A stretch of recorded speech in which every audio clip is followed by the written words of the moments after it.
Hi, it's Strawberry Gato. And this is take 100 because I keep getting lost in my very simple summary of Loving Georgia by Grace Dewitt. Dewitt. Dewitt. Who knows? I've argued with myself too many times.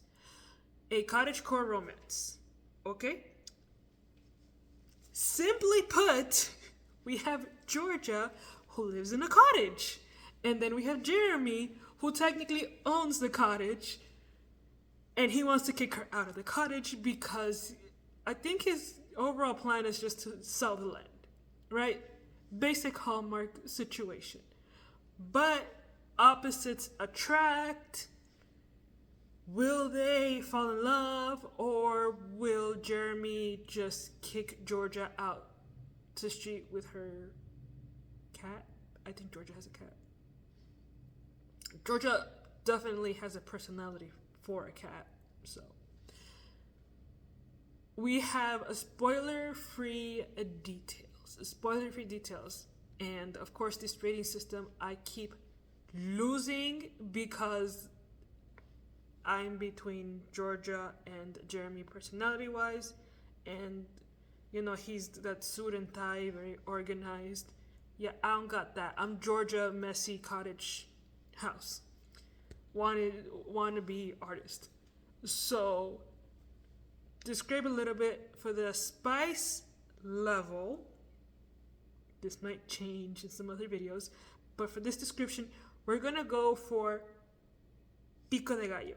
Pico de gallo is like right above salt because there is the whole like romantic tension, but it's not like Jeremy is fantasizing in his brain. He's just like, oh, she is so pretty, and she's he smells nice. So we got that. And there's kissing, but there isn't the next level when I'm seeing of how it should be.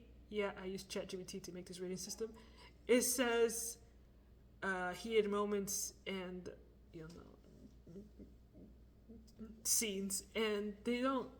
I mean, he carries her off, and that's all we get. So my decision, pico de gallo.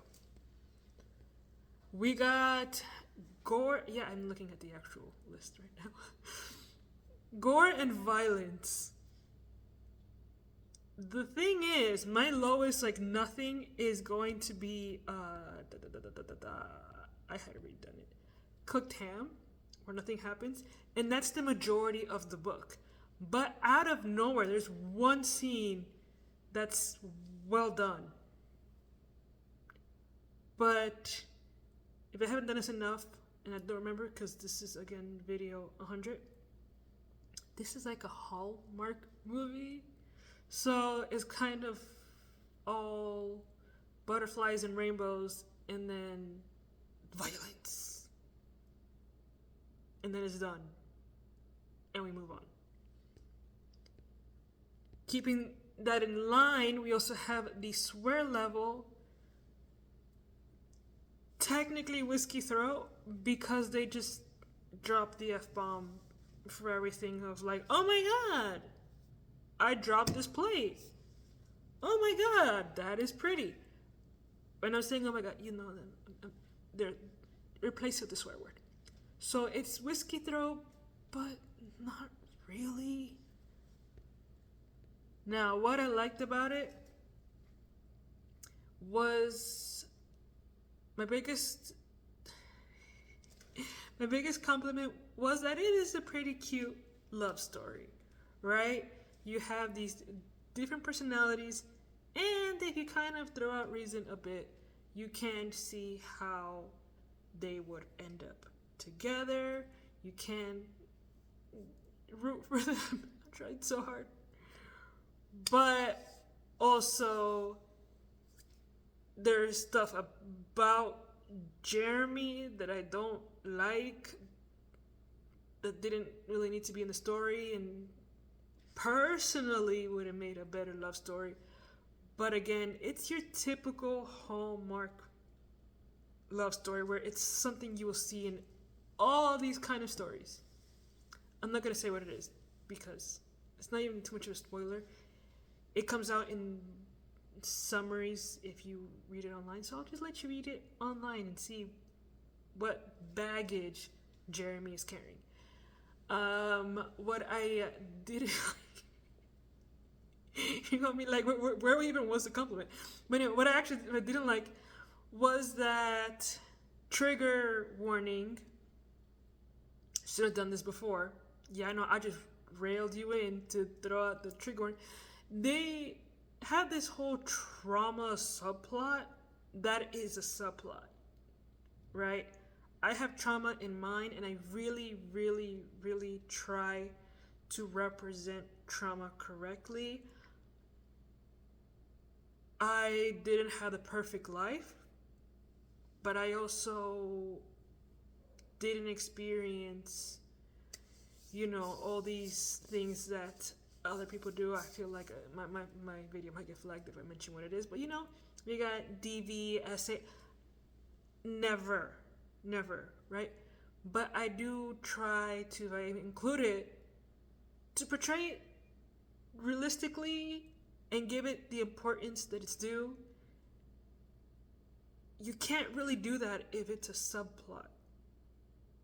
PTSD is a real active part of someone's life. That's why it's PTSD. It's not, oh, right, I have a traumatic experience. Moving along. And you certainly cannot solve it through any kind of relationship. You have to only cure it through therapy, in my opinion. You can have a different opinion. Mention that in the comments section. Okay? So, Grace Dewitt is staring at me like, why did I give you a copy of this book? Why? Sorry, Grace. It was a quick read. If you like Nicholas Sparks, you will like this book. If you like Hallmark movies, you will like this book. And I really just wanted to get away from dystopian books because y'all did not need to hear another review on dystopian books. Or maybe you did. But anyways, I literally put on Ferocious Readers Only, not to send me anymore. So, like, comment, subscribe, and hit the notification bell. Happy reading. Goodbye. Look at my hair. It's growing. Unlike my channel. I'll leave y'all.